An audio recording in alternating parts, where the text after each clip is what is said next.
Greetings. How are you? All right. I haven't hurt myself. I think it's just the tabletop here gets less and less. There's more and more crap on it each week. I think the tripod is quite narrow as well. No, what's happened there? Do not ask me again. Oh, I see. Hang on. What is that? Turn on carry browsing. What's that? No, I don't want to do that. Right. Okay. No. Yeah. Right. Sorry, I'm running behind as usual. Oh, okay. Oh, can they?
Hello, AOS fans.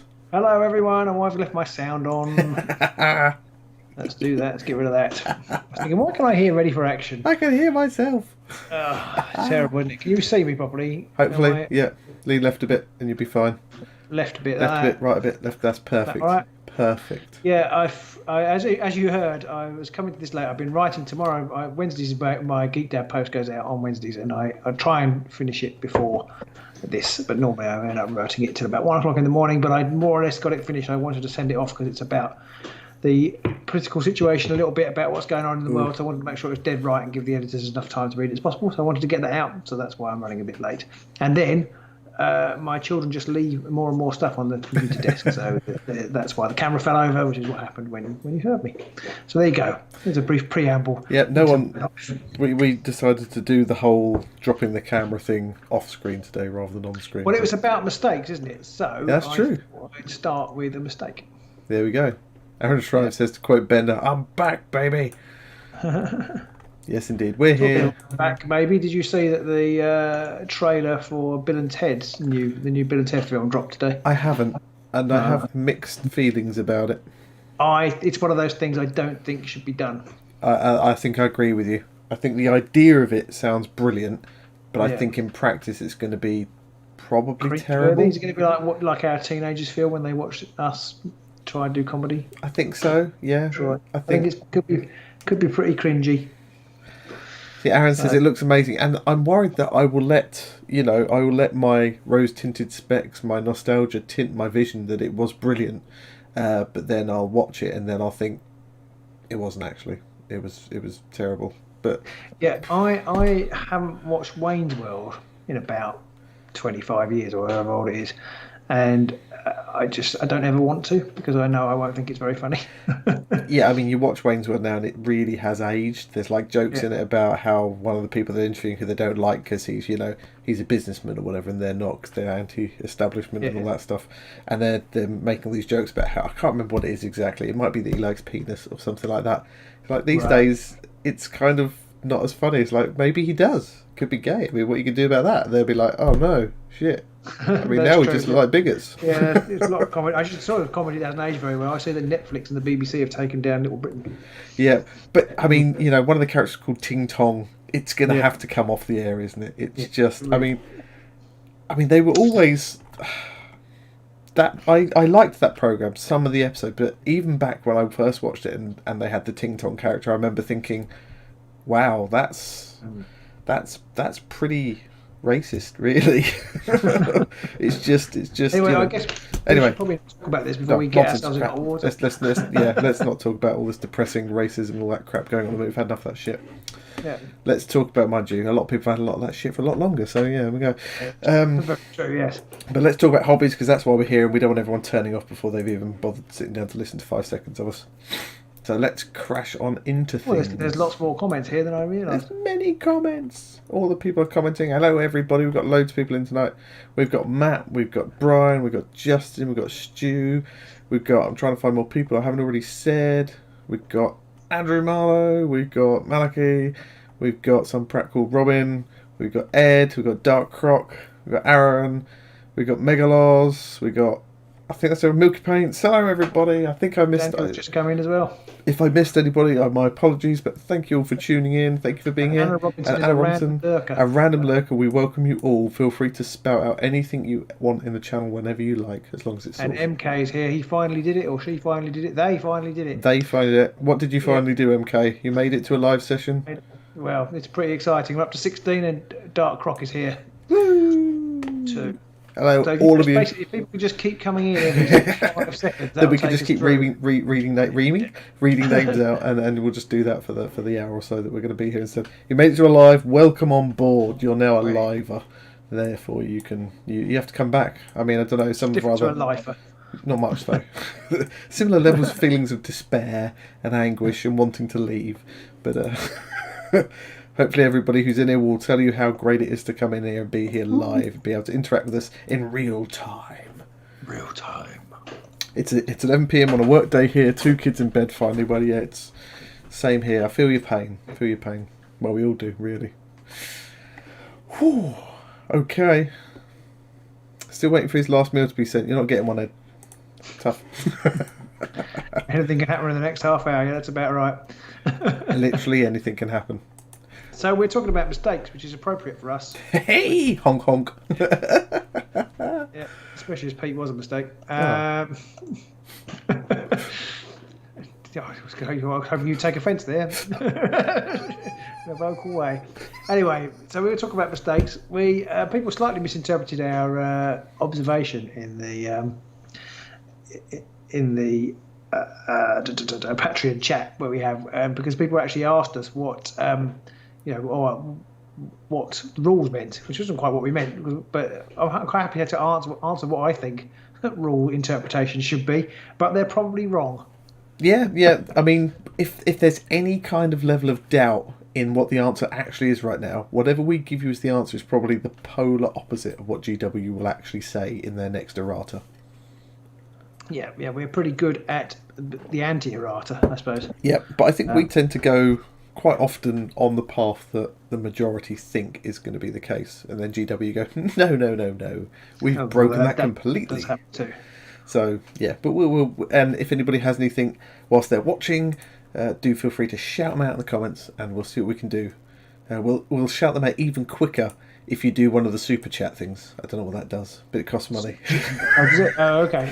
Wow. Yeah, do feel free to cash in there. Yeah, if you want to sponsor us, if you're not a Patreoner, do check Patreon out. It's well worth it, I think, for the money. You get lots of extras. Yeah, even for $2, you can join our Patreon Warhammer Underworlds competition, which is in full swing, season 3. $2 a month. You can join that in. That goes round, runs every month, roughly every 6 weeks or so, come in, join the fun. And well, that's probably enough plugging, but it is worth it. And I don't know, I know most online tournaments don't necessarily cost anything, but it does account for about 50% of the player base at the moment. So, No, that is true. That is true. Yeah. Ed asks, how's season 3 going, Pete? Shut up, Ed. Moving on. I'm actually having quite a good season 3. Yeah, But I had thought I was through, but I think the series of results can actually still knock me out.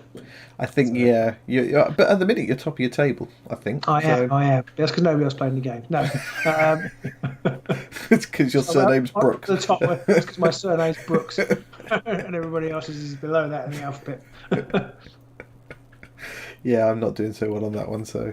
but if you don't want to do Patreon, you don't like Patreon, you can't do Patreon, feel free to use the super chat thing. If you super chat something, I'll say it like Gollum. There you go. I'll do that for you. Say it like Gollum. Like Gollum. Wow, just got the moves like Jagger and the voice like Gollum. And the face like the back end of a donkey. So let's get crashing. We've got some questions from our Patreoners already. Common and uncommon rules, mistakes that we make or get wrong. So we'll talk about some of ours in between the ones that people have asked us as well. Yes. So we've got one from Rob Watson. I think this is one that he commonly gets wrong, which is ploys that interact with range 1 attacks, like Inspired Attack or in Shades by Twist the Knife. I'm constantly fucking up Twist the Knife, thinking I've got Scritch, I'm going to charge that Auroch, Scritch is inspired, he's going to do 3 damage, and I use Twist the Knife. I charge in and do 3 damage, and then I can't use it, and I realise, yeah, done it again. I did that. I remember doing that. Must have been decades ago now. When we were playing. Yeah, you played Skaven versus Scritch. Sepulchral Guard. No, you were Scritch and I was Sepulchral Guard. I was Scritch. Oh, I was Scritch. That's right. And I killed the warden with it. Did. And somebody commented on it, and I don't think I realised up until that point that it was a one. You had to be adjacent. Thing. And I think Malachi also mentioned that Trophy Belt is the same interaction. You have to be adjacent to the person you're fighting. Yes, yeah. It's different to Tome of Offerings. Yes, definitely. So that's a really easy one to miss. I kind of don't play Trophy Belt very often because I seem to play warbands that don't have hunters.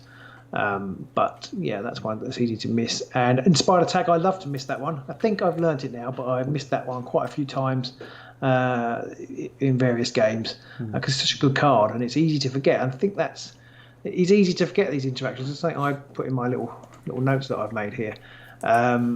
You kind of play it and it doesn't break the game, and so you kind of then you then reaffirm the mistake next time you play, because if neither of you notice, the next time you play it in the same wrong way, and then the more times you play it the same wrong way, the harder it is to change. Get used to it, yeah. And then you teach somebody else it, and it gradually becomes sort of canon almost. Yep.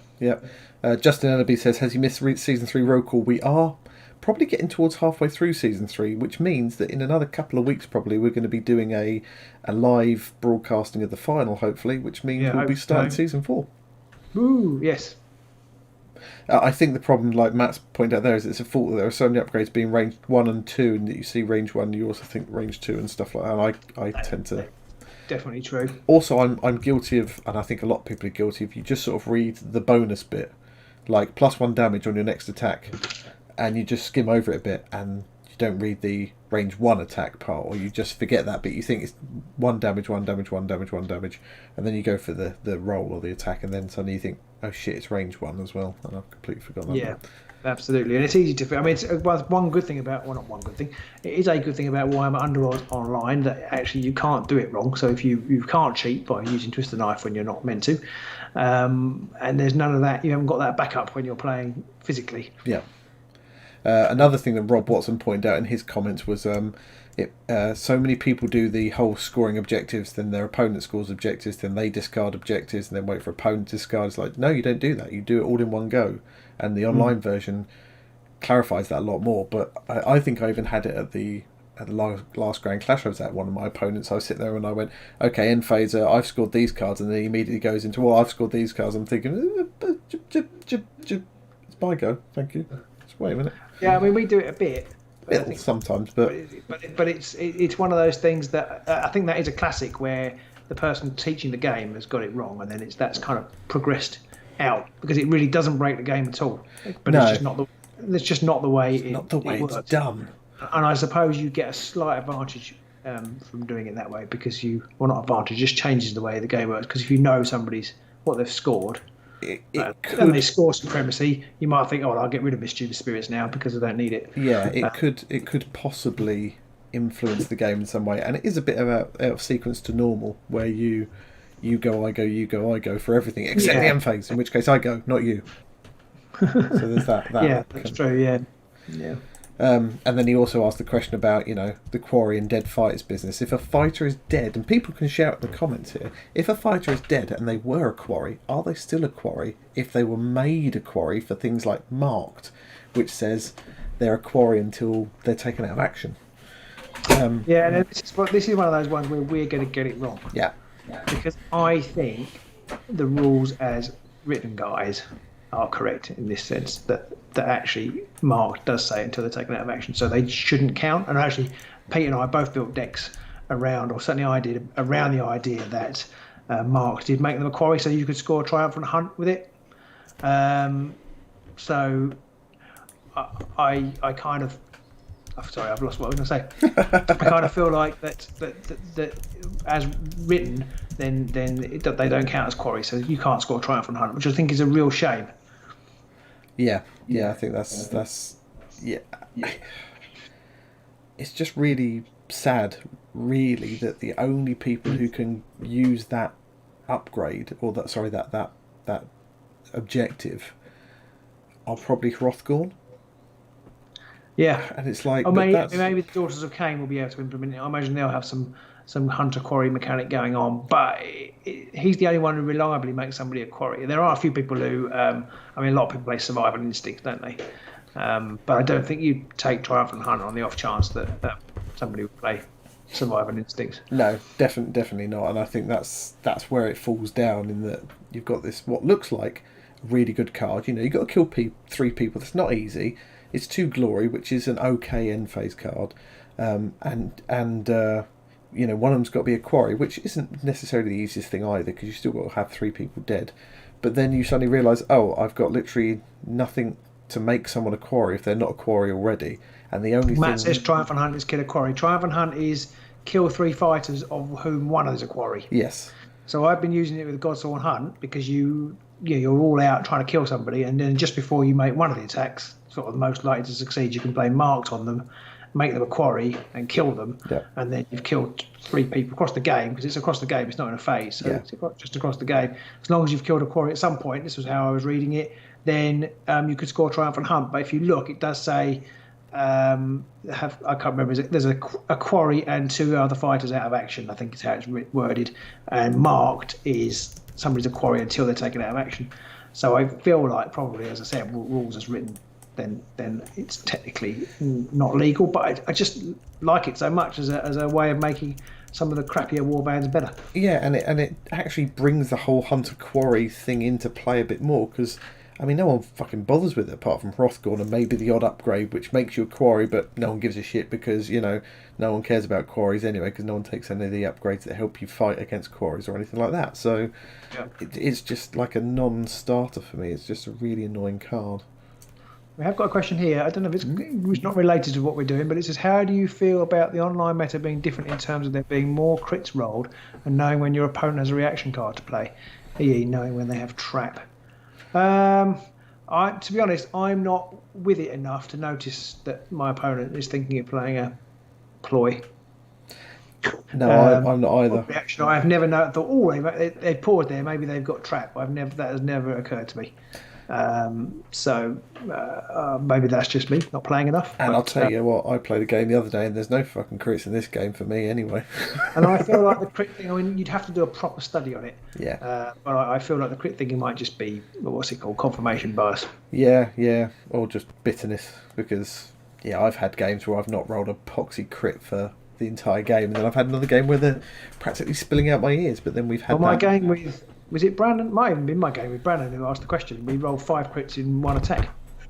Yeah. I rolled 3. I rolled 3 and he rolled 2. Yeah, I won.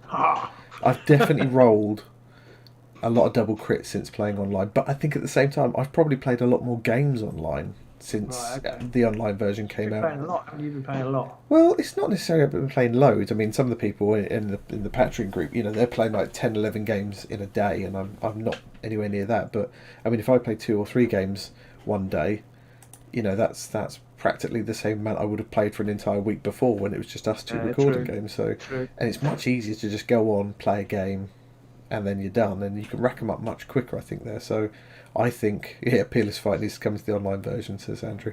I think it's just, like you say, it's a bit of confirmation bias. I think... Oh, Wolfman's in the house, hello. I think it could just be confirmation bias. The change in the meta slightly in that you can sort of tell what your opponent's got card-wise, I'm a little less bothered by, because everyone suffers from the same thing. And also, I mean... there's a lot of cards that can be played as reactions, so it could be one thing, it could be something else. So you can have a guess. I also wonder how much people's computer makes a difference. If they're slow, just got a bit of lag, then you can't always tell whether they were going to play trap or whether they were just lagging a bit. I don't really feel that.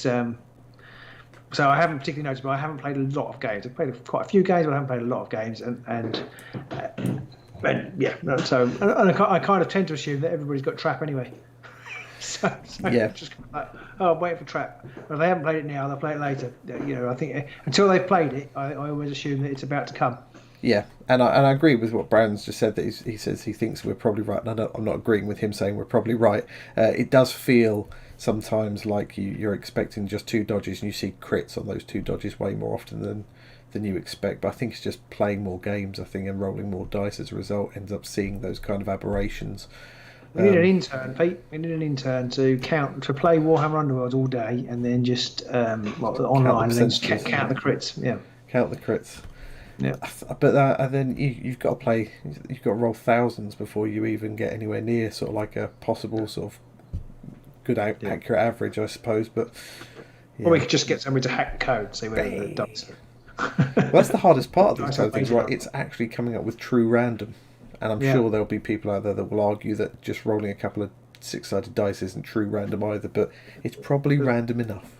Does the game track total number of crits? It doesn't. I think we suggested that, or it was suggested on one of our streams. It does. It did actually do a proper stat. It does, not per game, but it does show, I think, the number of crits you've rolled on the stat screen, I think. It does.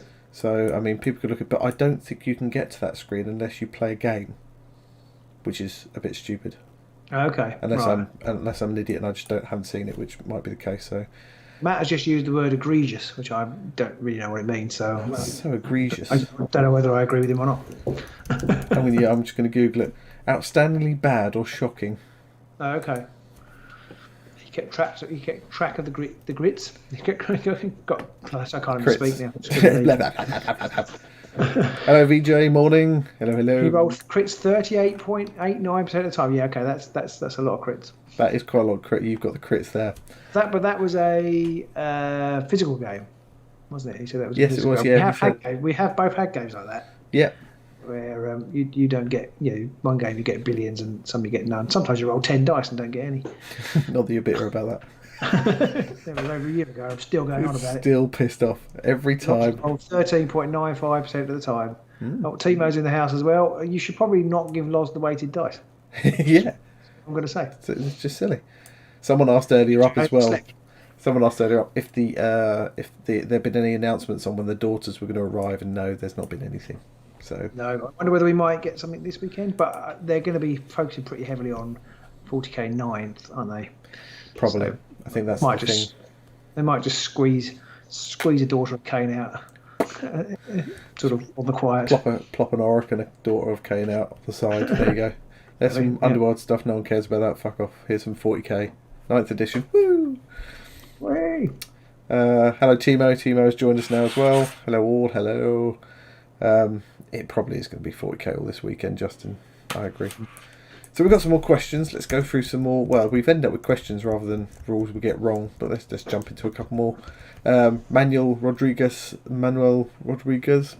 says, can you use 2 cards with the same effect at the same time, like Sean's Path and Fighter's Ferocity? So I can't remember. You can. I can't remember. You can. I've looked them up. Oh, okay, cool. So is Sean's Path just a +1 damage or something like that? They're both the same. If you roll a crit, you get +1 damage. Cool. But they're not reactions or anything, so they just happen. So if you get a crit, you can have them. It's like having in the olden days when you could have great strength and incredible strength on. or you have Stick of the Urgrub and Great Strength on. You can use them both. Golden And times. he also asked about the Maiden, because the Maiden has a similar ability, doesn't she? She does, yeah. And it's the same. So you can play Fighters Frosty with her. Beautiful. If you want. Beautiful, but not Sean's Path, because that'd be cheating. Well, no, you'd struggle to play Sean's Path on her. He also asked, in order to score Steady Assault, can you use combo attacks and the wolf attacks? So yes, you can. You've done your homework tonight. I have, yeah. My copious notes here say yes. So you can, because basically they're separate attack actions, and you have to make 3 attack actions to score Steady Assault. So your first attack is 1, your combo is the second one, and the wolf is the third. There you go. Boom. So Steady Assault is a brilliant card for rippers, even if you don't play with combo. Yeah, because you'll get 2 attacks out on them anyway, won't you? Unless your brilliant. opponent has some kind of reaction that stuffs you up. But yeah, that does happen. Or if you're obviously some of them have range, but yeah, it's pretty great. Timo says that he's still a bit shaky for the last match where his Oryx chose to be pacifists before I BM'd him. I've not forgotten the rematch with Statler and Waldorf. Yeah, it was. We've faced off a couple of times now, and okay. The last match was just. It was one of those matches where I could not fail. Just every roll I made, it was almost, you hit someone, you think I'll charge and I'll attack, and then you roll like crit hammer or whatever, and you're like, I'm just so sorry.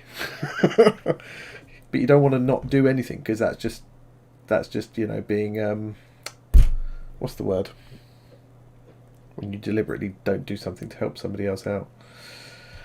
Can't remember the words, my brain's gone to egregious. But egregious, it's egregious. Just gotta use it all the time. Not pandering, it's when you're being a bit somebody chat in the chat. Patronising, that's the word. It'd be patronising to not attack, but then you attack and kill someone. You're not patronising.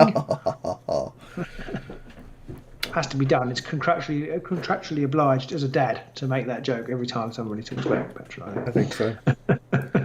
VJ says he was looking at the stuff for Thingy's Crushers. It's a new Oryx. He'll probably get them.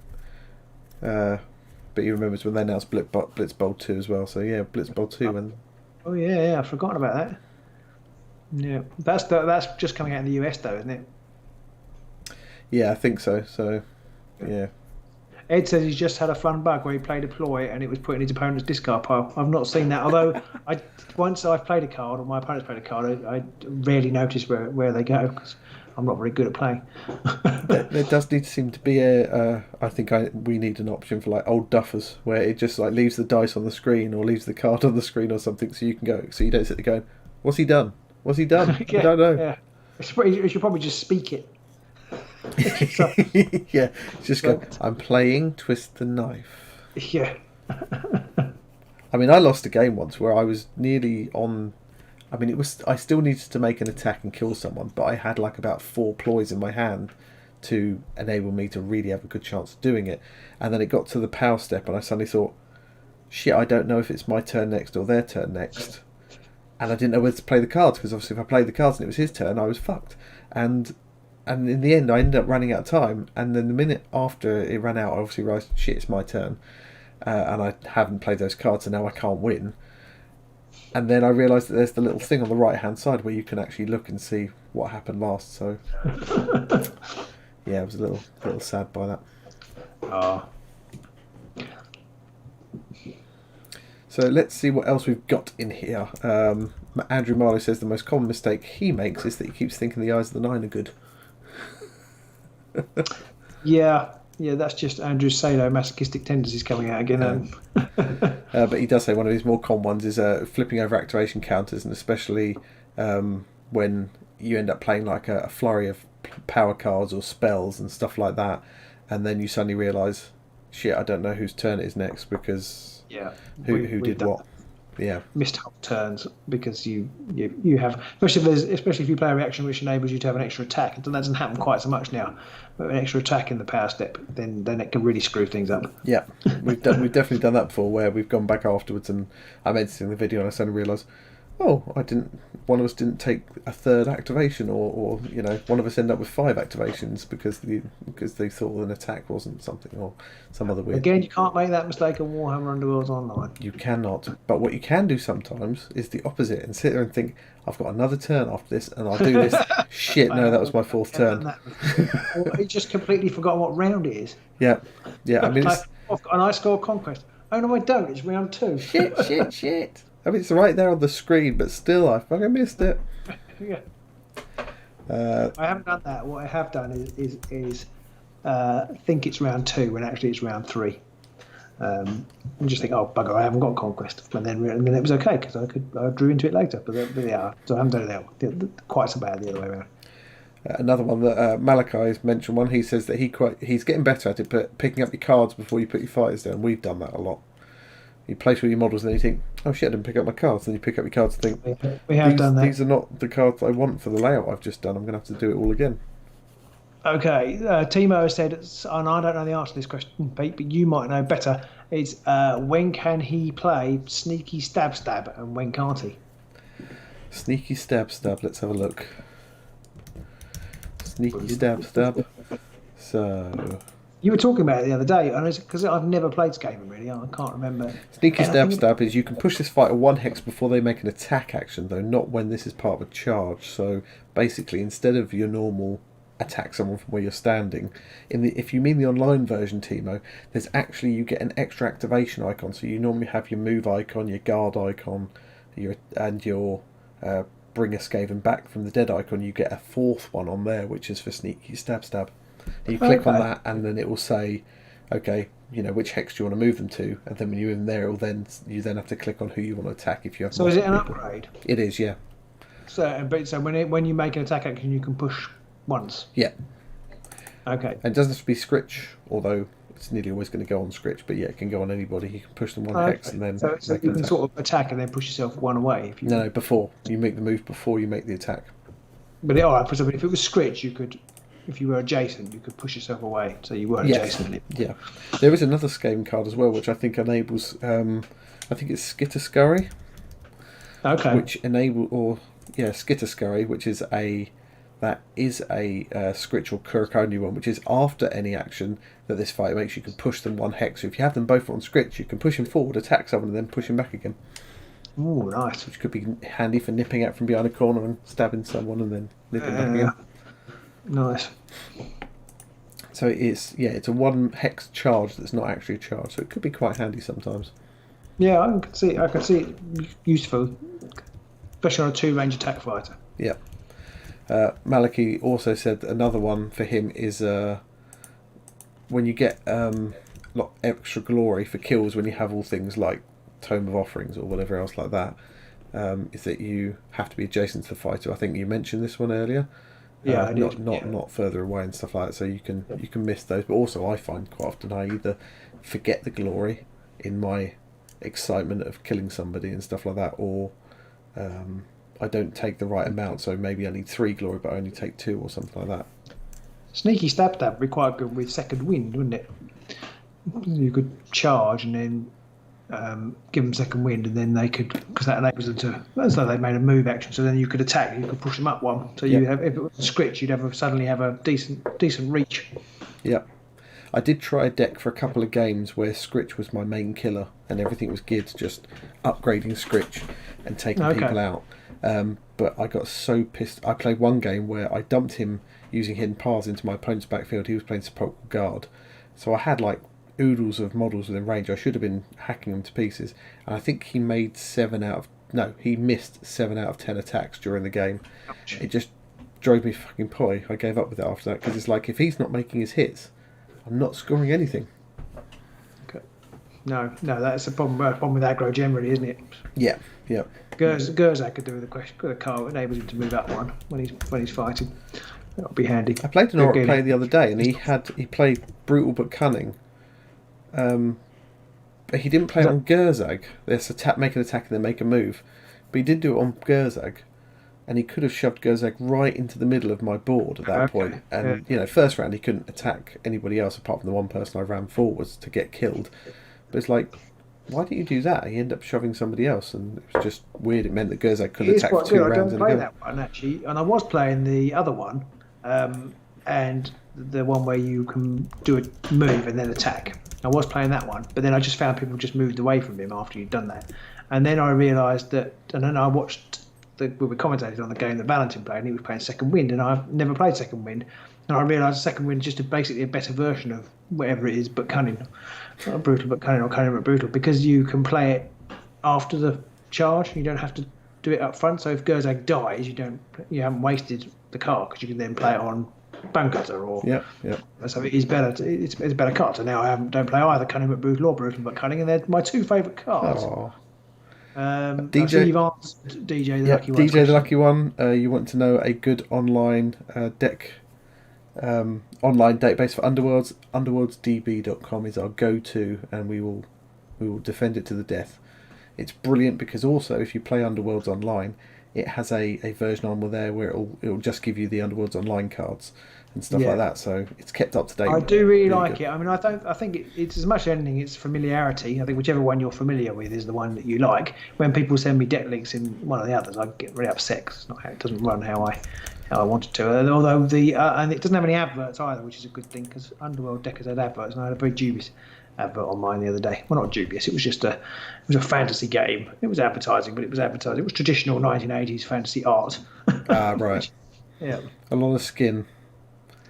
Yeah. Well, actually, it was just tight armor. Oh, I see. Even so. Yeah. Matt, yes, you're right. Duelist speed allows you to move a fighter 1 hex after an attack action. So it does have to be an attack action, so yeah. Yeah. What other questions have we had in? Matt Collins asked, are Skellies predominantly hitting on swords? Mostly on... Andrew Marlowe says mostly on hammers. Champion hits on hammers. Warden hits on hammers. Don't know. She looked pretty fit to me. The Harvester hits on swords, and so do all of the sepulchral losers, the petitioners, but no one really attacks with those. So, yeah, mostly it's hammers. I'm waiting for the fervent petitioner card to make it into the game. No, I'm totally going to switch to sepulchral guard.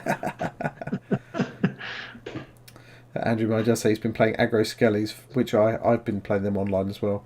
You need to make 50% of your attacks to win, which, yeah, it can be quite hard. You having really a lot of luck with them, or not luck, you were having a lot of success with them. Yeah, they have been doing me quite well, but I think that's because quite often I was coming up against Magor's players and Oryx players and Stormcast, and they're great because they come charging in and they kill one of your guys. You're like, okay, I'll just spend a couple of attacks and kill your guy up. However, I can raise my guy up and your guy's dead. Yeah. So you just play that war of attrition and then go for denial and annihilation at the end. But the minute you've got someone who sits at the back of the board, you're buggered. Yeah. That's kind of the same for a lot of, apart from Scritch, kind of the same for a lot of the aggro warbands. I mean, that's my worst nightmare for Oryx. Because you come forward and at least you've got, I suppose if they're sitting right at the back, even your rezzing is no good to you, is it? Because by the time you can only res on your half of the board. Yeah. I find that kind of sitting at the back longboarding is the worst nightmare for most builds. It's definitely a delaying tactic, isn't it? There's no way around it. You play longboard mostly because you want to either delay things or because you want to funnel your opponent so that they can't go very many different ways. It also does force you to place your objectives a little bit more towards your opponent than you might do otherwise, I think, because there's a lot more edge hexes. Yeah. Ed says he's rolled 255 crits. How many games? It's quite impressive in 2 games. We think he might be lying. There's no game count or dice roll count though, he says. And then Timo asked a question here. I think VJ's talking to somebody else, I think, about Blitz Bowl. Do carry on. Timo said, what card would you like to put in a deck as you like the mechanic, but every time you do, you get reminded it only works well in your head? That's a good question. We should have an Andrew Marlowe hour-long special on that. Well, you had that one recently, didn't you, with the Gits deck versus the Reavers, where you had the volley caller card. Oh yeah. Well, that was an Andrew special. And you think, oh, brilliant, fire, and then I can have everybody surrounding them, and they can all shoot too. No, only one of them can. My experience, although less so in the digital game, which probably says something about the dice rolls, was Mighty Swing. I love Mighty Swing.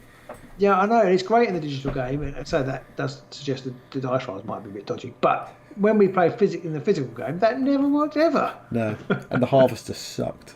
Never bother with the Harvester in the board game. Yeah. He would never hit a thing. Now he is literally my number one fighter, almost behind the champion, unless there's a situation where I want cleave, and otherwise it's like if there's more than one person who can be hit, Harvester's going in there every time. And 4 crits later. The Prince is the real dark horse of the guard. He rolls 3 hammers and does 2 damage. Yep. The amount of times he's done Furious Inspiration on him and he's done well. Yeah. I'm always worried about the Prince comes up slowly. I mean, the champion rolls 3 hammers and does 2 damage as well, and he has cleave. Okay. Yeah. Mighty Swing has done so much work for Matt McGaws. Yeah, I don't even play it. Maybe I need to play it. Trouble is, if you're up against like Stormcast or something, it can be nearly useless. True. But yeah, it's still a nice little shock every now and then when your opponent has their guys a bit too close, and then you go in and just wham 2 or 3 of them. It can be, and especially if they're like Stormcast and you hit 2 of them and do 2 damage to each. That's nearly half their wounds gone. Yeah. Timo says he wants to do something with low HP on Orcs inspiring Shargo. Yeah, that's always nice. And then to use Tainted to Vitality. I fantasise about that one, but I've never tried it. Because you just know. You know you're going to get Tainted Vitality up first. Yeah. Dump it in the end and then pick up the other one. Yeah. I've played some games, again, online with my Sepulchral Guard, and I've got Shardgale in my deck.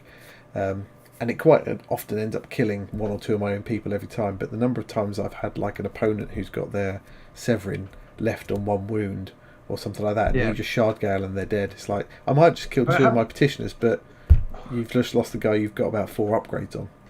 Yeah. The Shardgale on my turn, that hasn't worked for me yet, but Shardgale on my turn for the Oryx, or indeed anybody, is awesome.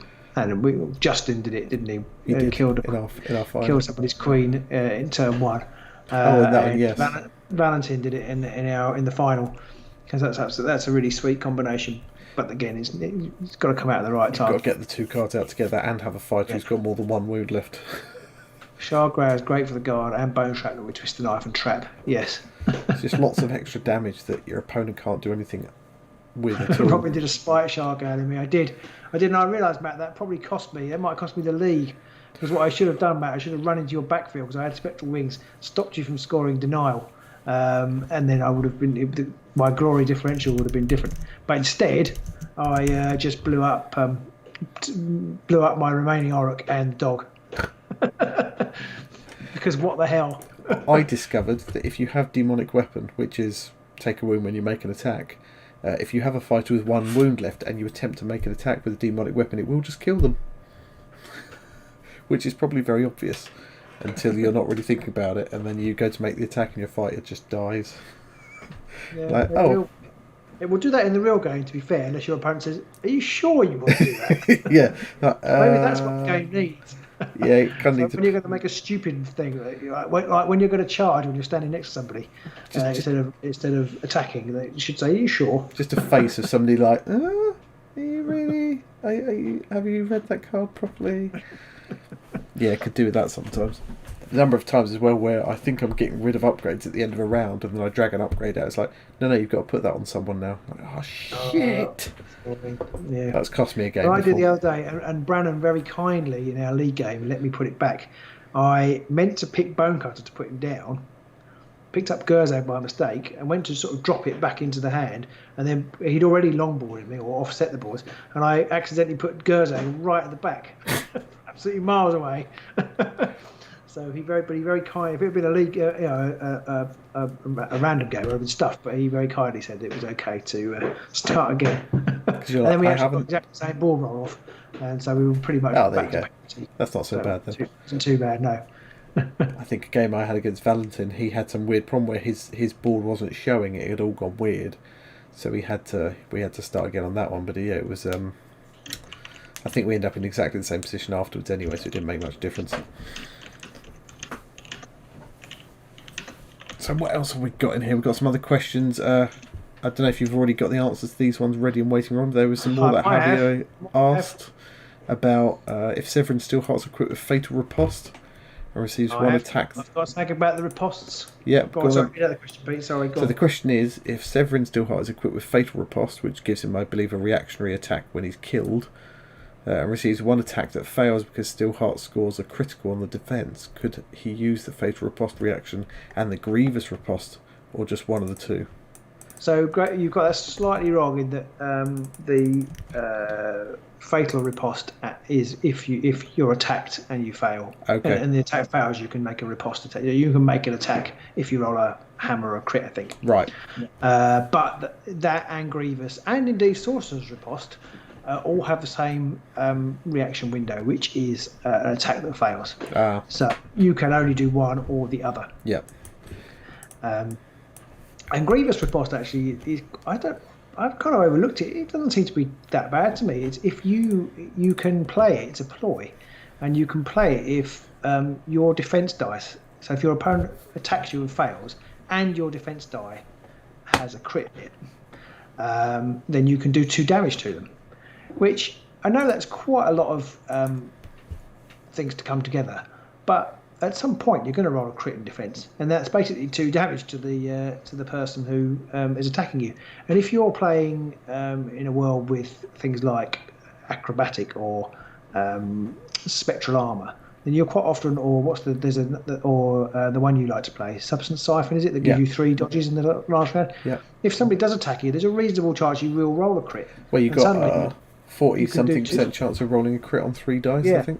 So you can do 2 damage. And I think it would be quite interesting. It would make if your opponent knew you had Grievous Riposte in your deck, then I think they would think even more harder about attacking your 3 dodge dice defended Scritch or whoever. I mean, you might have that problem then that they don't go after your 3 dodge Scritch or whatever because they think, he's got Grievous Riposte, I don't want to chance that. Isn't that partly what you want to do anyway? Yeah. Although, I mean, maybe you put those on to hopefully make your opponent attack them and miss and waste their attacks. But at the same time, every now and then, there could just be a random crit save by somebody, and you can pull that out and bam, 2 damage and someone's dead. And to be honest, from my personal perspective, once somebody has got 3 dodge dice on them, unless I absolutely have to, I almost always leave them alone. Yeah. It's not worth it unless I've got it in snare. Yeah, definitely.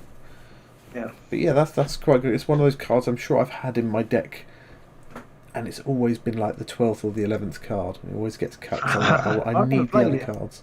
I've never even looked at it. I don't know whether everybody else does this. Sometimes you just completely overlook cards for no reason whatsoever, other than the first reading of the card you didn't like it, and then you've kind of forget about it. Robin is rule guru tonight. Who are you, and where have you taken the real Robin? Oi! Oi! I object. Yeah, I have been. I've been reading. Swatting up for these answering these questions. Another question, or more a thing about things that get wrong is as Javier said, he was always confusing with time slots for reactions. For example, pit trap and snare are both in the response to a push, but in the FAQ it's indicated that both can be used in the same attack. What is the correct explanation for that? Oh well, did I write this down? I looked it up. There we go. I can't see my answer now. Basically, one of them, snare, is during an attack action. Oh, it's with caltrops, isn't it? Did he ask it in conjunction with caltrops, and somebody else asked that? I don't know. Somebody asked it in conjunction with caltrops. Oh, he then also, as one card can be played as a reaction per slot, and the player that has the preference is the one that will begin the turn next. If his fighter is equipped with the caltrops upgrade and uses them, could after the attacker use snare or pit trap after the caltrops? Okay, well, I'm not 100% sure of that one, but we'll come to that in a minute. But the snare versus pit trap, the reason you can play both is because snare is during an attack action that was successful, and pit trap is after you push them back. So they're separate windows. So there's the during and then an after. Yeah. So that's why you can play both. Now, caltrops, it does interrupt. I think it does interrupt snare, but there's a slight extra dimension to it because they're both during an attack action that was successful. Yeah. But caltrops specifically says but before you push them back into a lethal hex. So effectively, you can't, if you're going to be taken out by a lethal hex, you still get a chance to play it. And Snare doesn't mention that at all. Now, I still think they're the same reaction window because they're both during an attack action will be successful. But you might get people who argue that it's different because it's before the push is completed. So I'm not 100% sure of that. Caltrops is a really specific card as well, isn't it? Because it's like during a range 1 attack action, after this fighter is driven back, but before they're dealt damage by any lethal hexes, their attacker has dealt 1 damage. So I guess the lethal hexes part is just to clarify if you get pushed back into a lethal hex and killed, you can still do 1 damage. But it does say during a range 1 attack action, so it would... Well, I guess that's because you're throwing little bits of metal down. Yeah. And so if they were a long way away, you wouldn't do any damage to them. So I think that... I think this would interrupt you using, is it Pit Trap, which is during... Snare, which is during, but it would let you use Pit Trap, which is after. Well, I think so too. Yeah. Except that extra little bit of wording about the push, it being before the push into the lethal hex. But I think they occupy the same window. I think they do because Pit Trap is just after an attack action that pushes you back. It's got nothing to do with lethal hexes. So no. So no, but snare is during and doesn't mention lethal hexes at all. So it's kind of where is that during? During is a bit of a after is pretty obvious and before is pretty obvious. Yeah. But during is like, is it while I'm rolling the dice? I mean, I don't know what is what is during. Yeah. So other things that we commonly get wrong in games. I was trying to think earlier of common things that we get wrong. Quite often we'll get fighter inspiration or fighter special attack things wrong, or just forget them completely. We often forget to inspire our fighters. Yeah. Unless they're things like Godsworn Hunt are easy to remember because you play something on them and they inspire. Yeah. But ones where so many fighters have to be out of action are a nightmare. Or if you have to be standing next to someone like the Thorns, that kind of thing. So if it's after a direct action, like if you cast a spell, you inspire. If you kill someone or make an attack action, you inspire. Even then, we quite often used to forget Magors because they have to make a successful attack, but you then get so wrapped up in doing the damage and pushing people back, you completely forget to use that. Using the Despoiler rerolls, another one. I've written that down. And there is a subtext, not subtext, that's the wrong word. A subscript to that one, and that is something we do forget, is that you can't use Potion of Rage and Ritual Tokens at the same time. Yes, and that's the other thing I was going to say, which was reactions, and then the other one is quite often you'll have a couple of different upgrades or abilities that use the same reaction window, and we quite often forget that. So things like Potion of Rage and the Despoilers upgrade, because you don't get many things like that happen. Doesn't happen very often. Yeah. No. So you just kind of assume I'll play this and I'll play this and I'll play this, and you completely miss that bit out. And one other thing I always forget, and so almost to the point where I won't bother taking these cards, is the ones where you get a reaction at the end of somebody else's turn where you can push somebody closer to a fighter. Thingy Greaves. Yeah, well, a Quickening Greaves isn't quite so bad because that's normally part of the. I mean, if I haven't got a specific reason to use them, like normally the design, you're putting them on there to get something on an objective when it looks like you can't. But if you've got them on and that objective has become moot, then I forget. But there's the Hunter's Tenacity or whatever it is, where you can push close to the closest fighter. That one I always forget, even though it's a brilliant card. Yeah, especially if you go on Hrothgorn. It's just... Matt says he might have fallen foul with the Rooty Tooty Boy token and a Potion of Rage. Yeah, possibly. Banoffee Trackers. Oh, Jason's in. Hello, Jason. So yeah, I think quite often it's not necessarily the basics of the rules. Like, I don't think we generally get the whole, who succeeds in an attack and can you push someone back and is it trapped, or we don't tend to get the basics wrong like that. But it's those more subtle reactions, or like the multiple. I always forget, as lots of people have mentioned, and I said this is because I think I've been playing Warhammer Underworlds online. I keep forgetting that Jagatha gets her +1 when she charges and not just on a crit. Yeah, I think that's part of the. We tend to forget some of the more special abilities. I mean, the Bruce Springsteen Warband.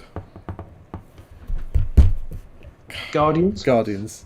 The Right, Guardians. We constantly forget if they roll a crit, then you take a damage regardless. But if this person rolls a crit, then you Yeah, then they're a nightmare. yeah, it's just too many. I think it's one of those things. If you play a lot of warbands, a lot of we've talked about that before. But if you play one each week or a different one each week, then you forget those things. If you're training for a tournament, and you're playing the same warband over and over and over. You stop forgetting them. Yeah, it becomes second nature. nature. I think it's probably the same for inspiration as well. If you're always playing to a plan, then that inspiration is normally very important. Although you forget to inspire, you just spoil it. So that's not necessarily true. Or use the tokens. And I took them to a bloody tournament. Yeah. Although in a tournament setting, you're thinking a lot more about everything about your warband, whereas when we're recording games, it's much less like that. And I would say that anybody out there, anyone watching now, or anyone watching this later on, who sits there and thinks these jokers don't know what they're talking about, they're always getting shit wrong. I challenge you to record a game week after week, different warbands every time, and not fuck stuff up. Because it's only there.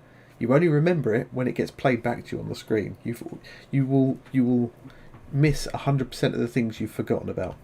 You can do so many ridiculous things wrong that you would never imagine that you would do wrong. It's like somebody said I played Glory Seeker or Challenge Seeker wrong the other day. It's like, why did I do that? I know how that card works. How can I possibly have played that card wrong? But you just do, brain farts.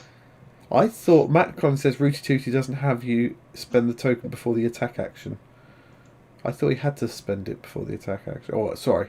No, I'm thinking is the other guy. So maybe it's different. Yeah, it could be actually. I can't remember what his name is. Is it Carthaean? Yeah, I think so. Carthaean is. Okay, yeah. So you don't do it before the attack action. So you discard the token after the attack, and you get a reroll when there's a token on the card. Okay. So you have to have a reroll, don't you? As well, it's not a reaction, is it? You have to use it. Yeah, it doesn't say it's a reaction at all. It just says. When there is a horn counter on this card, reroll any number of dice in the next attack action and then remove the horn counter. So yeah, that's not so bad. Mr. Marlowe appears to be applauding himself, which I'm sure isn't what he meant to do. He said the Grimwatch have loads of mini rules that they inspire absolute nightmare. And then he said, here. I think he was hearing to me saying, I challenge anybody who says we're shit to record games. Okay. Because I remember when we had Simon on the first time round, we played some games. And then he completely missed an entire activation out, I think because there were some spells and reactions and stuff in a phase. And he completely missed out an entire activation. And it wasn't until afterwards when I sort of said to him, after I finished editing the video, you realise you only had 3 activations in the second round. He was like, really? I don't remember that at all. It's like, no, you don't, because you're too busy. Recording adds a whole nother dimension to it all. But yes, I would say as well the Grimwatch. I don't think I've ever used some of the rules for the Grimwatch. There's that one where you get a wound if you're next to someone when they're killed. Never used that one. There's another one which gives people -1 dice when they're next to you. Never used that one. Just don't remember. Why do we haven't played Grimwatch? I think since they came out. No, that's true. Well, so overpowered and strong, we didn't play them. I think we played them a little bit, and then they started winning left and right, and it was like, I don't want to play them. I'm just naturally turned off by the most powerful warbands. I just don't want them. Matt finds it a ball ache trying to get on top of different warbands. You might be doing it wrong. Have you tried lifting one leg and sort of swinging it round? Mr. Lennywink says inspired banshees are head melting. Absolutely, they are. Yes, their reactions are awful. Lady Harrows, Matt's just agreed as well. Yeah.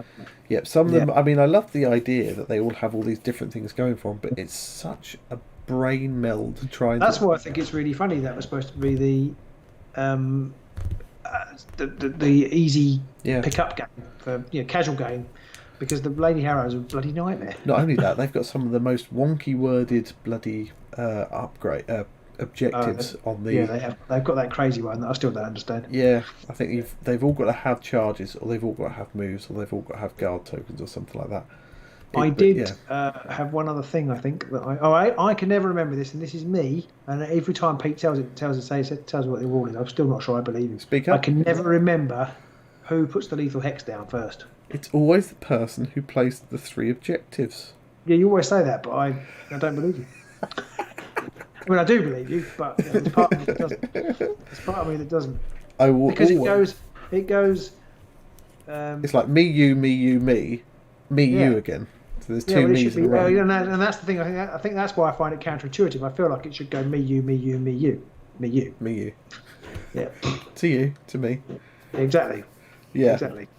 I always, every time it comes up and we roll off to see who has the board, nearly every time without question I'll go, oh, I've won. That means I don't know anymore. I can't remember anything. I don't know the rules. Oh God, what's happening? If I do I pick the board? Do you pick? If I pick the board, do you get the? I don't know. I don't know what's going on. And there's always like that 30-second. Oh, how the fuck does this work again?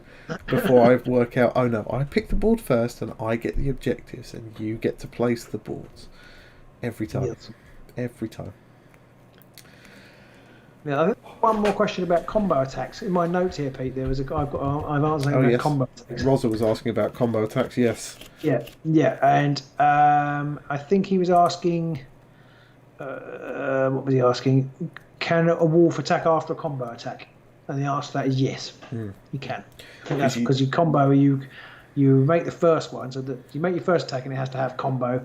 And then the second attack is a reaction, which has to have make this after a combo attack. Yeah, and then the third one, and then your activation finishes. In fact, your activation might finish after the first attack. I can't remember now how that works, because it isn't the end of the first attack now. That's the end of the activation, isn't it? Yeah. But then you have the reaction, and then you can have the wolf attack, which is. If you made an attack that wasn't this one, you can have a free attack, and they don't interrupt with each other. I don't think. No, they don't. They don't interrupt with each other. No, they don't. He also said the ruling around blocked and lethal hexes and the trap are very vague, and a lot of confusion over them when fighters inspire. Like when you run Iron Skulls through a lethal, when does that boy expire? So if they inspire after their activation. So if you move a Iron Skulls boy through a lethal hex, they inspire at the end of the move. If you make a charge attack, they've called these super actions, which means it's a move and an attack, but you don't inspire, you don't get objectives, you don't get anything extra like that until after the attack action. They changed it. I'm now actually wondering about my combo thing. I'm having a just quick look at the wolf attack. This attack action can't be modified. Reaction after fighter's attack action included an attack action. Yeah. Other than this attack action, make this attack action. I'm just wondering if you do a combo. Yeah, because it's still an attack action. Combos will be like if you make an attack action with the keyword combo. You're doing it after the second combo attack. Yeah. So yes, I'm second guessing myself. So you can make an attack, make a combo attack, and then at the end of the activation, make the wolf attack. So. Yeah. Another thing around blocked hexes that always confuses me is that a partial hex can't block line of sight, but a blocked hex can block line of sight in the same situation. So if you imagine you're on the two edge hexes on a board, you have to attack across a partial hex, but that's okay. So that partial hex doesn't block your line of sight. However, if you were in the middle of the board and there was a blocked hex in that same spot, that would block your attack, if that makes sense. And that always is a bit confusing. But anybody who's new to the game, do check out in the comments. There is a link to a load of how to play videos, which hopefully describes that in much better detail. Yes, we went through that in quite a lot of detail. I remember it was quite painful. Wolfman Gaz says, "Isn't the second combo a reaction?" It is, but it's a reaction to the attack. I'm just checking it because I'm still not completely convinced, but so I'm just having another look. Because Rippers is after an activation. Well, maybe it does. Maybe it does stop it, because reactions... So the Snarlfang's Jaws attack says, after this fighter's activation, that included an attack action. Whereas I think the combos are different. Well, they're after a successful attack action. Well, sorry, reaction after this fighter's successful attack action with combo, make this attack action. So actually it would they do occupy the same, because then that's no longer in the activation, is it? So actually I was completely wrong on that one, so I apologise. But that's because GW changed, they merged together the whole after an activation and after an action. Yeah. So after an attack action and after an activation are the same thing, which I don't think they should be. I think they should. No. I think we've both agree on this, that you should have an attack action, and then you have a reaction after an attack action, and then that's then the end of your activation, and then you can have a reaction after your activation, and that's where I think we both agree on that. But I don't think that's how the rules are. What you could do, it would be quite neat. You could play. There's a card that gives the next attack action combo.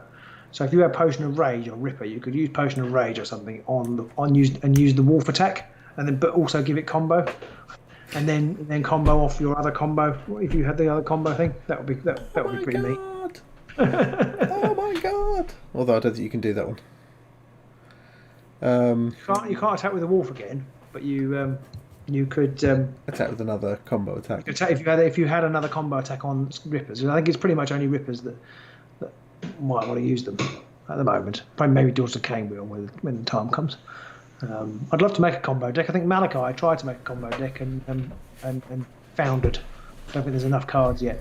Yeah, I think it needs some more cards. I think it's the same with Poison. They kind of released too many different things in this version, because you had the Hunter and the Quarry, which is a bit shit because none of it's really that good.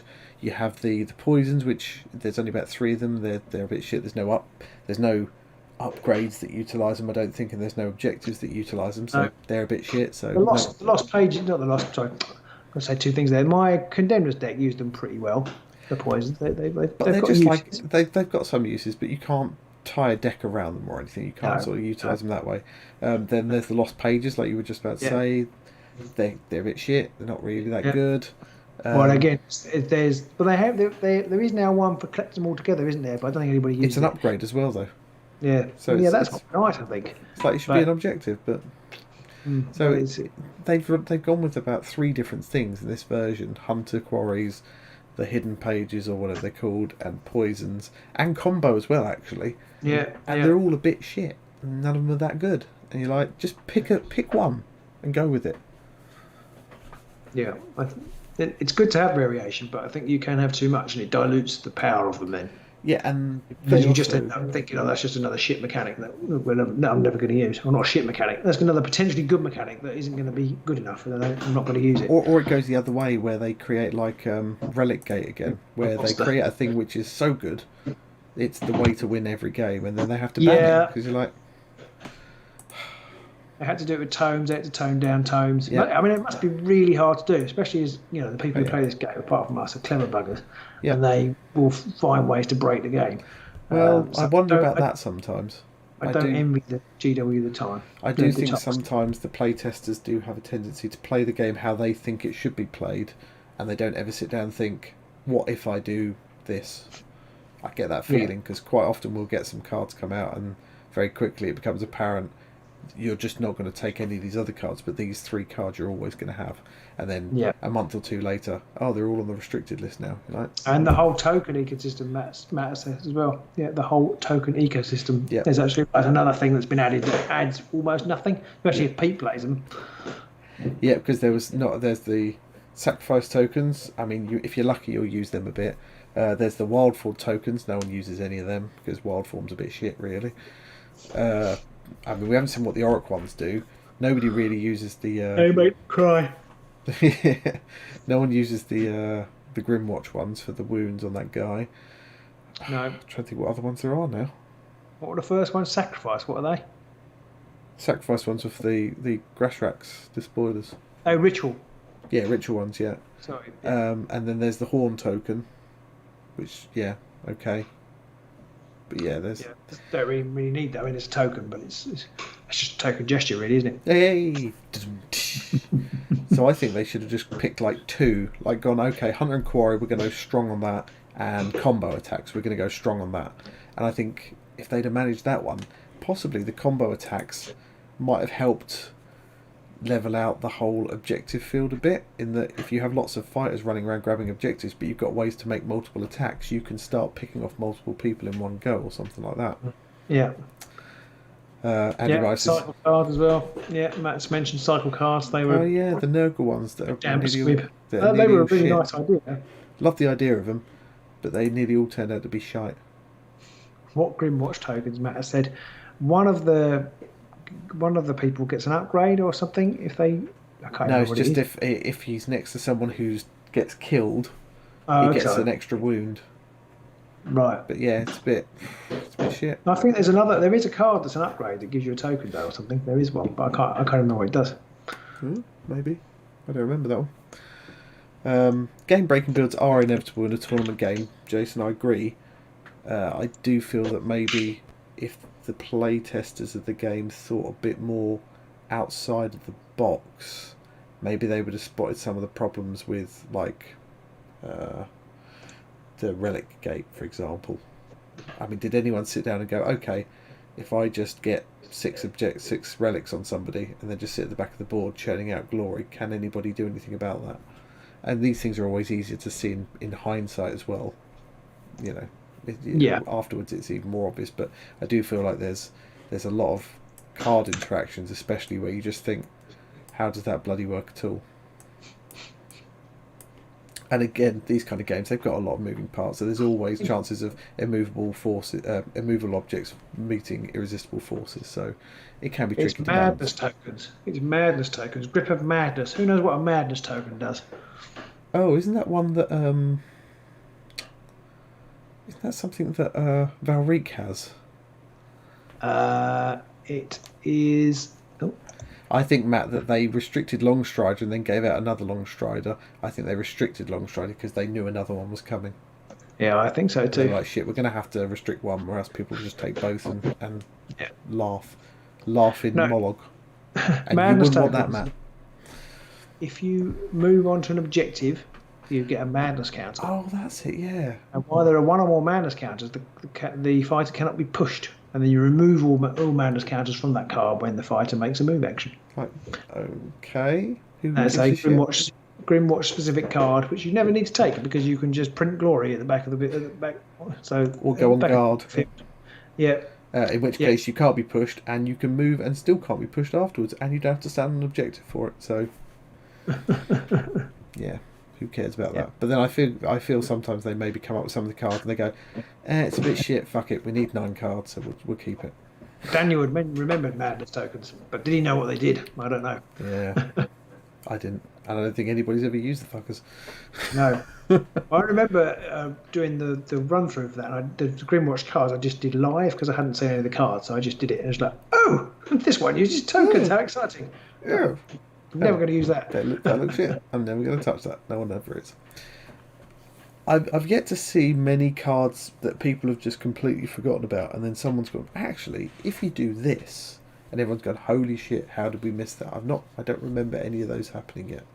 There seems to be quite obvious fairly quickly. These cards are trash. These cards are brilliant.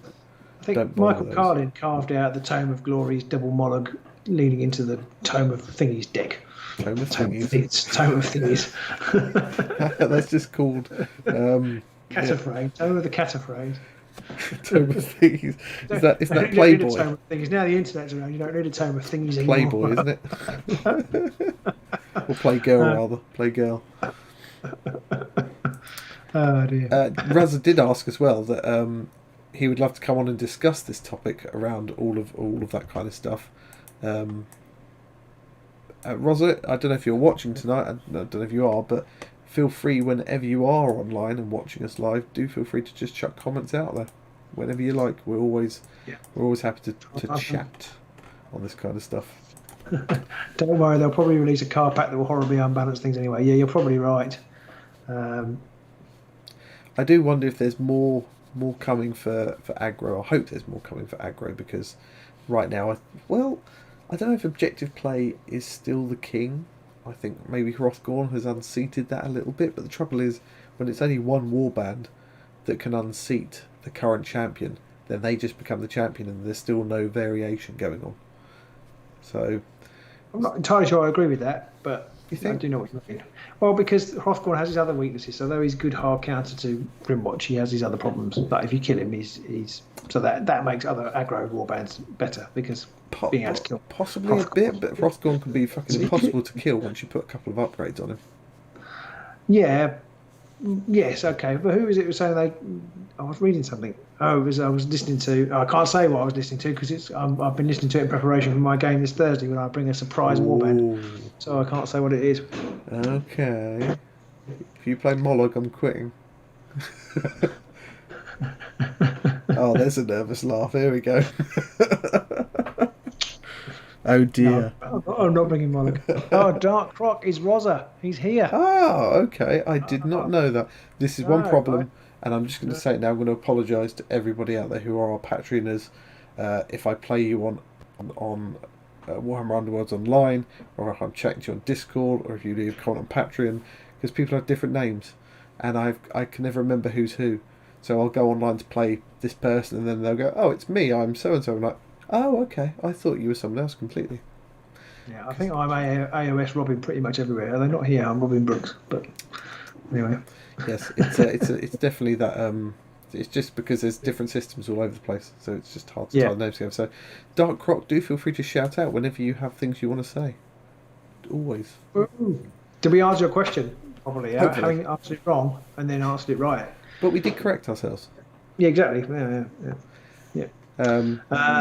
Matt says, morbid curiosity about the next card expansion, because there will be another temporary victory Grimwatch card. Do you mean, Matt, the next Warband cards? Do you actually mean the separate box? I'm really hoping they don't do one this season, but I'm probably going to be wrong, aren't I? It's probably already printed, mate. I just feel like it's a bit of a cheek because they're going to cycle those cards out in just over 12 months from when they come out. So it just feels like it doesn't add any value, and I'd be tempted. I will buy it, but I'd be tempted not to buy it. Is it 12 months? Well, yeah, because it's 14 months. Yeah, because they normally comes out in the summer, and then come the end of September, they rotate out that season's cards. True. So it's 14 months, and they're normally not that good. I can't think off the top of my head. I mean, there are. I suppose there are some Power Unbound cards that I do play. I think Inspired Attack is one, isn't it? Spirit Armour or Spectral Armour is another one. Is it? Yeah, and the other one as well. So I'm talking nonsense now. The other one, Spirit Bond. There's normally about 3 or 4 or 5. Yeah, I suppose that's how the way the design works, I guess. Yeah, yeah. Whilst they didn't make the card packs random, and I thank whatever extra, supernatural force that's listening that might be responsible for that. Whilst I'm glad for that, they did temper that by sort of making only every 5 in 60 cards any good. So something they got 1, 2, 3, 4, 5, 6, 7, 8, 9, 10, 11, 12, 13, 14, 15 hot cards according to Underworld's DB. Oh, what, the Powers Unbound? Yeah, and that's just at the Universals.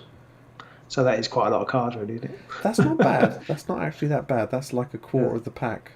Yeah. So that's pretty good. And most of the Warband specific ones I think were horseshit. Except for the fact that, Stormcast got an innate hammer, which is great. I mean, they needed help, so it's good they got that. And 4 of them are restricted, and one of them is Forsaken. Yeah. So that's pretty good. That's indicative that it's a pretty solid pack. Also suggests it was massively overpowered. Yeah, pretty much. But that's what they did with the. That's why it became, from Powers Unbound, it became Powers Significantly Bound. Yeah. Powers Bound. Yeah, that's what annoyed me about that deck, because that came out 2 weeks before the Grand Clash. Fucked everyone's decks up. And then 6 weeks later, they then banned all the really good cards. They barely played the fuckers. I ruined my deck with that card. Yeah, it was all going reasonably well. Oh, I've timed out. Ooh. Can you still hear me? Dark Rock says he's got away with the combo attack and the wolf attacks loads, and no one's ever pulled him up on it. So just don't mention it. Just don't mention it. You'll be fine. You'll be fine. Cheryl Hamilton says, well, hello, Cheryl. I don't think you've ever commented before, but hello, and thank you for commenting. Which of the next 2 warbands still to come are you most excited about? Apologies if it's all been covered. We haven't covered it. We haven't talked about the new warbands for a while. I think I'm possibly looking forward to the Daughters of Cain most, because I think there'll be a Surrogate Reavers deck. Surrogate Reavers. There's an image. Yeah. I will go along with that. I think I'm most interested in those two. I'm interested to see what cars they bring.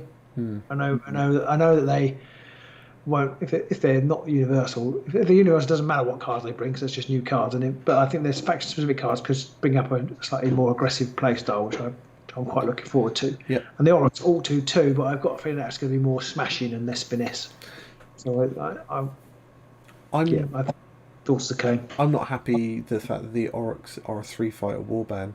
We've had a couple of 3-fighter warbands now, And I think Street Fighter Warbands are one of the most boring to play personally, because if you lose a fighter early, So it's the sepulchral guards game player. exactly. Well, that's kind of it. I personally, I know obviously there's loads of people who like playing Street Fighter Warbands, and that's fine. I feel like if you can kill off one or two fighters in a Street Fighter Warband, you've pretty much won. It always feels to me. Yeah, I would agree with that. I sort of, having played the Oryx a lot on Warhammer Underworlds online and had really good fun with. We had a couple of games where I've used Tim's Oryx winning deck. I'm sort of interested to see how they go. I'd like to play them, but I think the Daughters of Cain. I think the Daughters of Cain models are more interesting too. So I'm going to go with Daughters of Cain. Yeah, we'll have to have a fight over them then, so who gets to play them. Yeah, and I might potentially get to use one if we play Soulbound.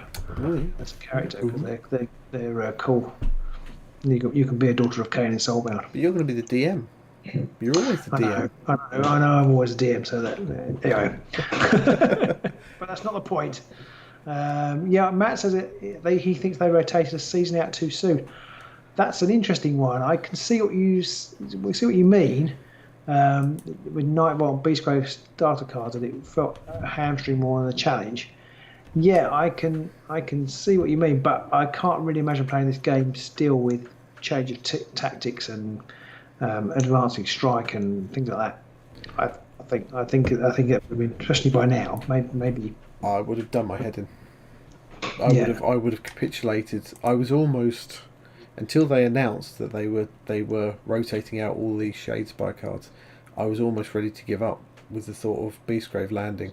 I was just so overwhelmed with the thought of having to try and pick through all those cards, the ones I want to use.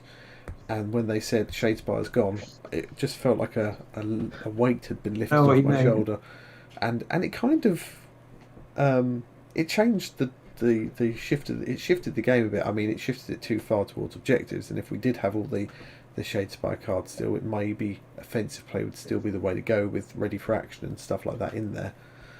But I was glad that they rotated it out. Yeah, I think I was too. I think the game was too samey, which it isn't anymore.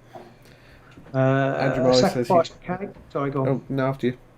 I was going to say, Cheryl said a sacrifice mechanic, possibly of healing for blood spill. I think there will be some sort of bloodletting type bonus for Daughters of Cain. Whether it's healing or I'm not sure. I wonder if there'll be like because I think it's the Gods One Hunt have a sacrifice card, don't they? Where you can kill someone next to you, and then you can do something, play an upgrade or something like that. I remember it being a bit crap, but maybe they've honed that a bit better in it, and you can do something like where you can sacrifice somebody and do it that way. Jason suggests maybe you take you lose wounds for casting spells, maybe.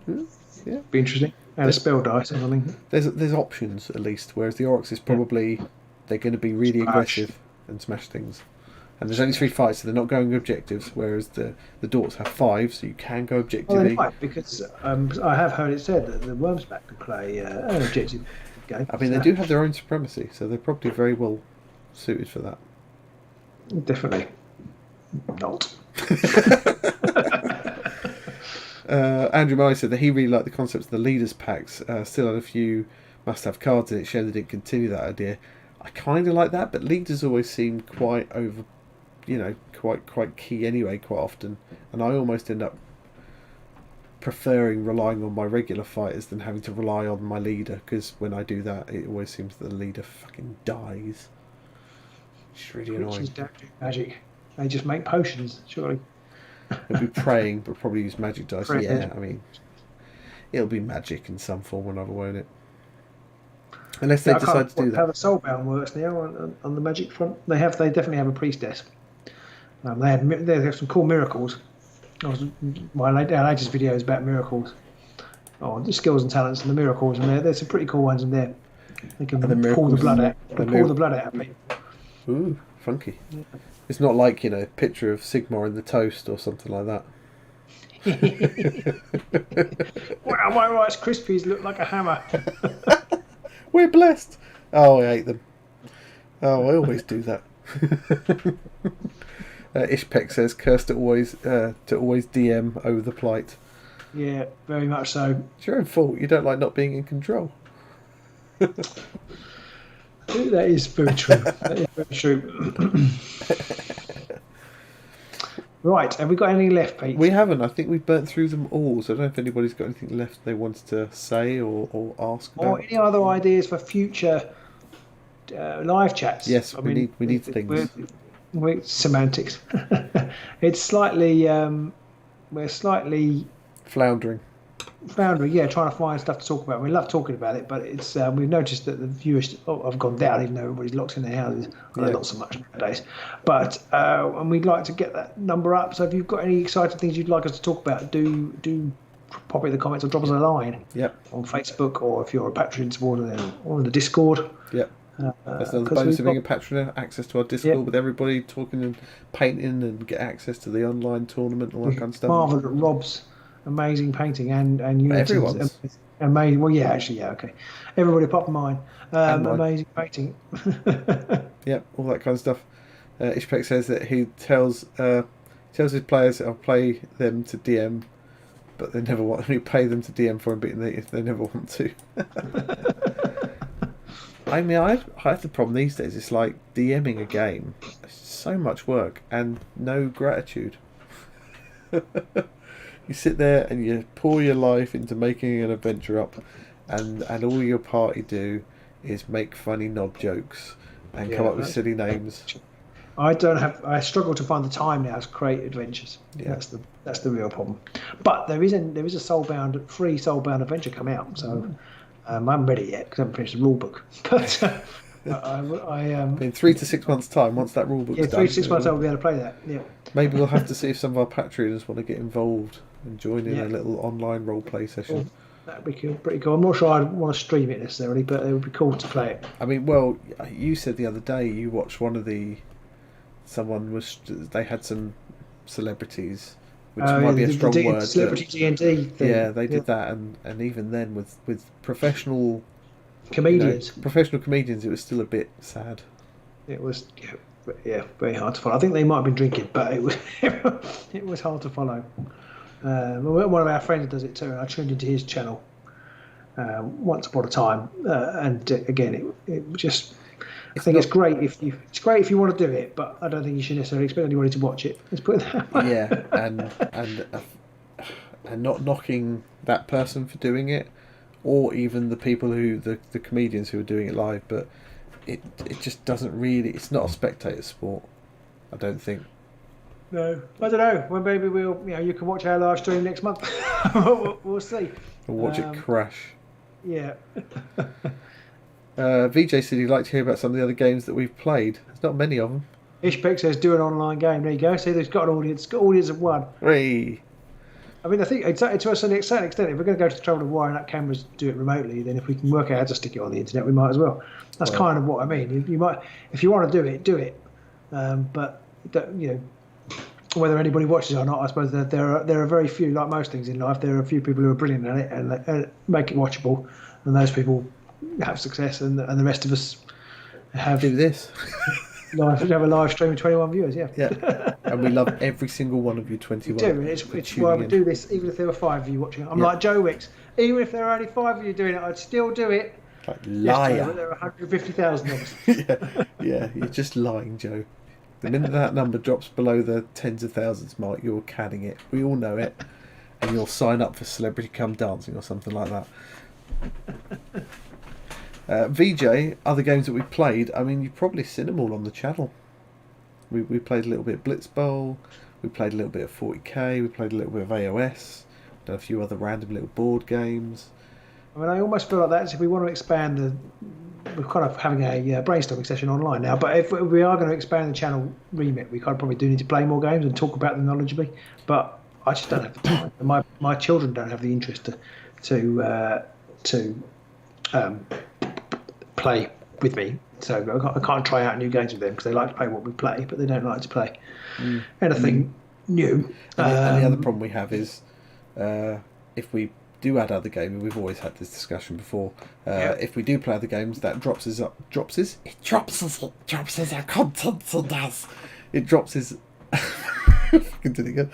It drops our Underworld's content down. So for every game Yeah. of Necromunda we play, that's one less game of Underworld, possibly even two less games of Underworlds. And I suspect that most of you lovely people out there, especially our patrons, probably want to see Underworlds most of the time.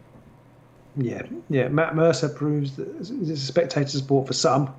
And 20-sided realms is the only actual play D&D that I could. I've never actually watched that one, but I think it's like most of these things. It's it's very niche, but the internet enables that niche to be several million people in certain cases. Yeah, it might be a very tiny percentage. Could be a very tiny percentage of the population. But Andrew says Gloomhaven, cough, cough. Well, as soon as Gloomhaven is, I'm assuming we mean digital Gloomhaven, Andrew, because there's no way I'm playing real Gloomhaven because I can't cope with Underworlds. But as soon as digital Gloomhaven is multiplayer, then I'm going to rope Pete in, and there may be some patrons, and then we'll definitely stream that because that'll be really fun. Have some comedy online. I think those things tend to work a bit better because they do the story part for you. You're just playing a game. It's a bit like doing like a. It's almost a bit like even playing things like Left 4 Dead and stuff like that. You're just playing the game. So the comedy is in watching people play the game and do well or doing badly or that kind of thing. Whereas RPGs is a bit more like, I don't know. Just like you say, there's some people do it very well, but I suspect for the most part, most people don't. No, I think that's probably true. A bit like football. Yeah, that's true. What you've got here right now is the Sunday League. Absolutely, yeah. Isthmian, the 7th division or something. Battle companies, Legion Skirmish. Really, VJ can't watch other people role playing. Andrew meant digital, and somebody buy you a beer comb because you're going to take your eye out with that screwdriver. No, it doesn't stay anymore. The trouble with the other problem we have with trying out new games, it is like, let's play Legion Skirmish or something, and then we've got to buy and paint a whole load of models, which we'll never have the time to buy or paint in the first place. And nobody. I've had time to buy them.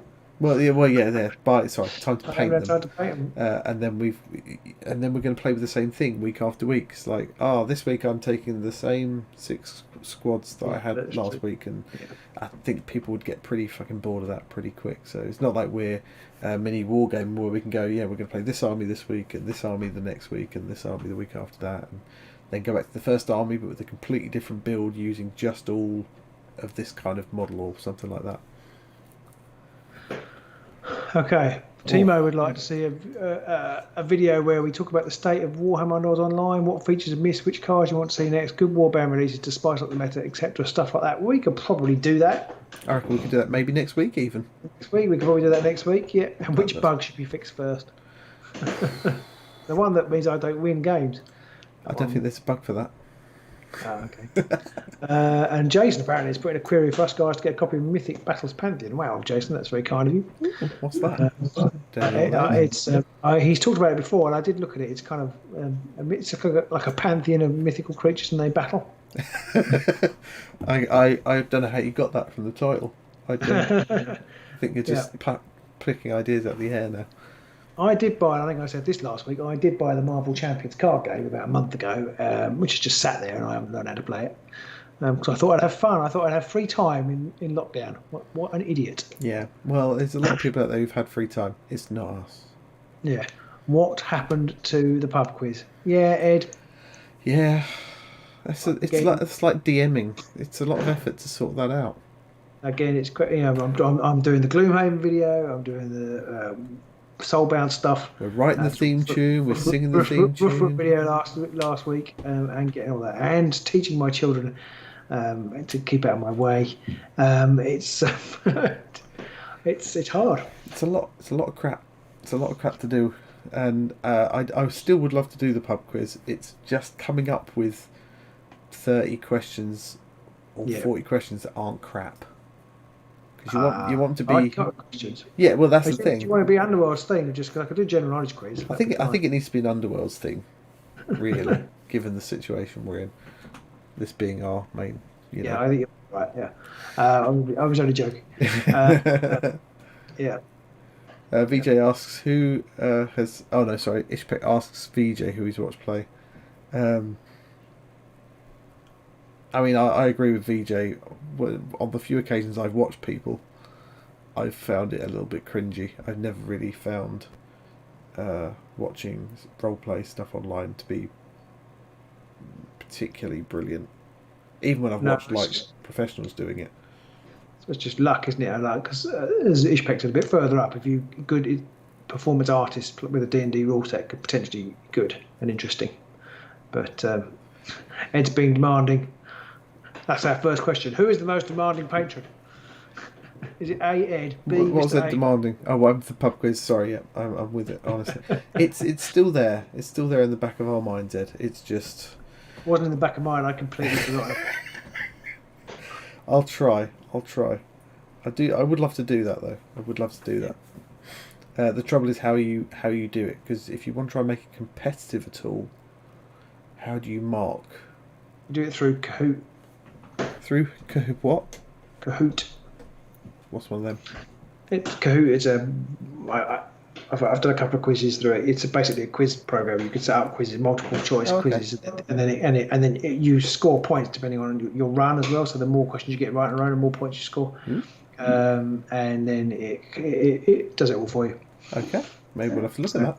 Yeah. Well, maybe my video editing will speed up now because I've got my new super duper high powered Mac all hooked up now. So maybe things will take less time, and I can maybe look at that. That'd be good. And maybe if we make sure each week we crush our opponent, one of us, we take it in turns, then the game's a lot quicker then. Yeah, that's true.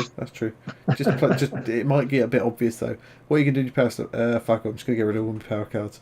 But you've got 4 cards that you could play and kill all my warband. Yeah, I don't care. Anyway, what have you got? You've won? Oh, brilliant. Anyway, next game. I get a charge with Dragatha. She gets plus 10 because she's charged. Are you sure? It's not plus 1. No, it's plus 10. Definitely plus 10. Anyway. Oh, look. And because they're standing behind there, they take it as well. So that's 10 damage to both of them. Sorry. Anyway, and I get 15 glory for that because fuck you. Anyway, I've won this game. Let's move on. Yeah, that's how I used to play Warhammer. When I was about 12, I used to get the rules completely wrong and just make up stuff. My cousin used to do that. I remember playing with somebody and he taught me. This is really going back now. Do you remember in Warhammer there used to be the reserve rule, the reserve move? Yeah. So it used to be called reserve. I think the reserve. And I didn't read the rules. I didn't read that far in the rules because it was boring. And he told me that reserve move meant that if you didn't move, you could reserve it and then use it later. So he would basically stay at the back of the board and then just move everybody across all at once in one go. Are you sure? Yeah, exactly. No, it's totally fine. Yeah, exactly. Or because we used to play with the Lord of the Rings characters, and like some of them could move ridiculous distances. And so he'd say, "Oh, I'm going to move him. I'm going to keep him for 2 turns, and then he's going to move like 40 inches across the board."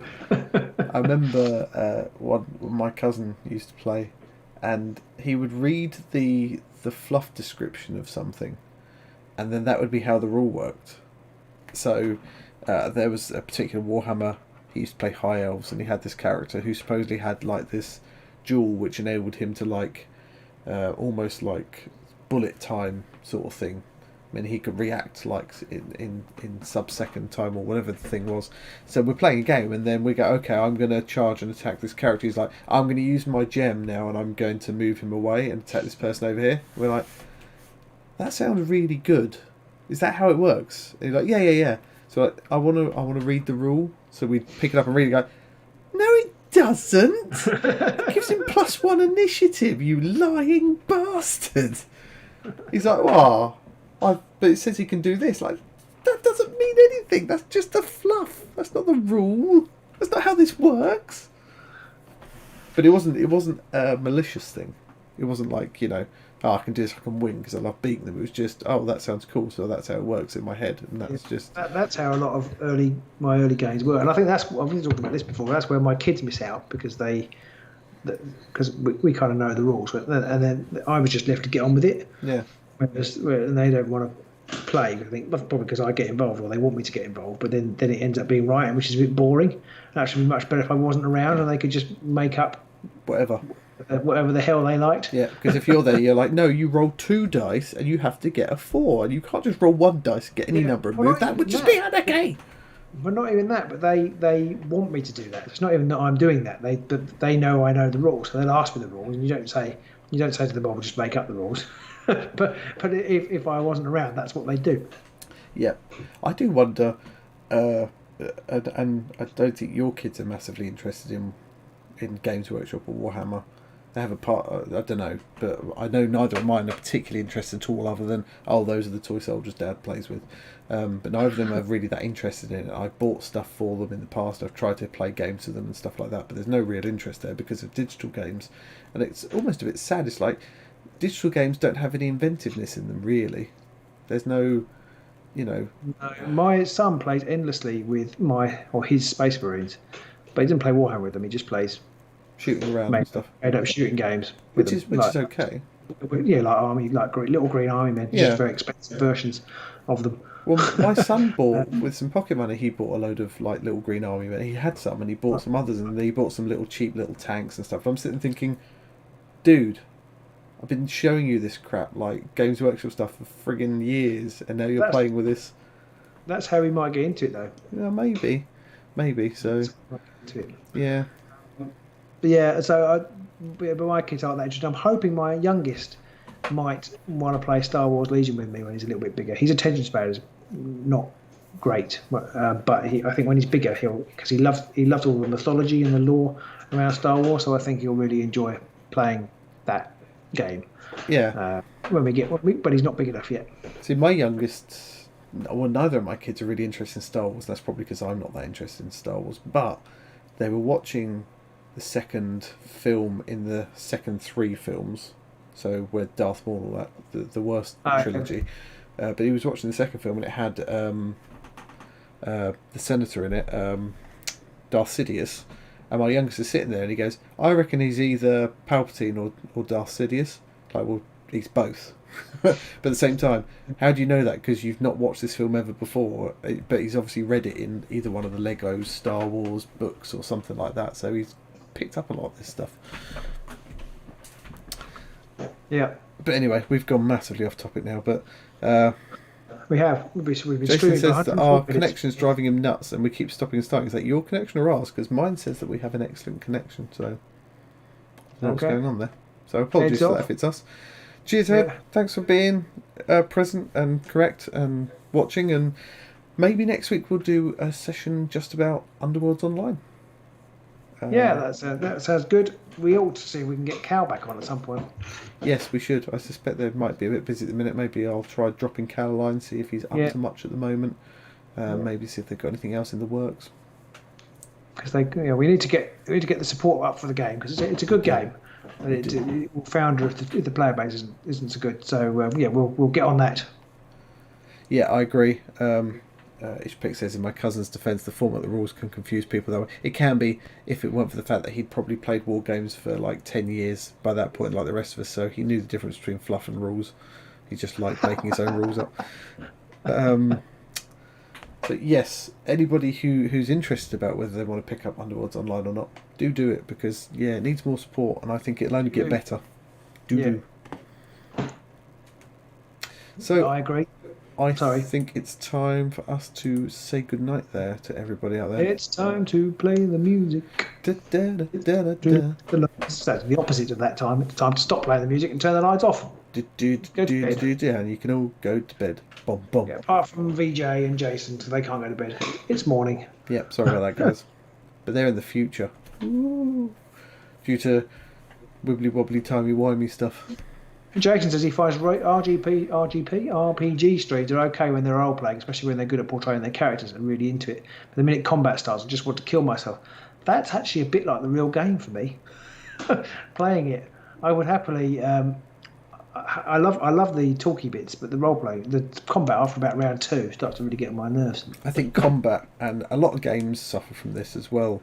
In that combat, everyone wants to do lots of cool sounding moves and lots of backflips and triple kicks and stuff like that, and that all needs more rules and dice and procedures, and you don't really want that in a lot of roleplay games. You want to simplify the process, and you just want to be like, in the typical Lord of the Rings film or whatever, with Aragorn just hacking an orc apart left and right. You want it to be cinematic and dramatic, not laden down in dice. And well, actually, Yeah. this round I've got a +3 on my strength because last round I used the prepare action as one of my free actions, along with the move action and a guard action, which means I can use my dwarf special ability when I'm on guard to get an extra dice on my shut up, shut up, shut up.